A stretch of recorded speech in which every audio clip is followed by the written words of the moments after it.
నావంటూ పుట్టినట్టు నా కొరకు ఆ చూకి అందలేదు ఇంతవరకు. వచ్చింది గాని ఈడు ఒంటి వరకు వేధించలేదు నన్ను జంట కొరకు.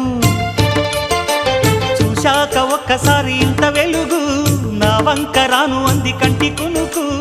ఈ అల్లరి గారడి నీ లీల అనుకోనా, నీ పేరు ప్రేమ అవునా, ఇవాళే నిన్ను పోల్చుకున్నా.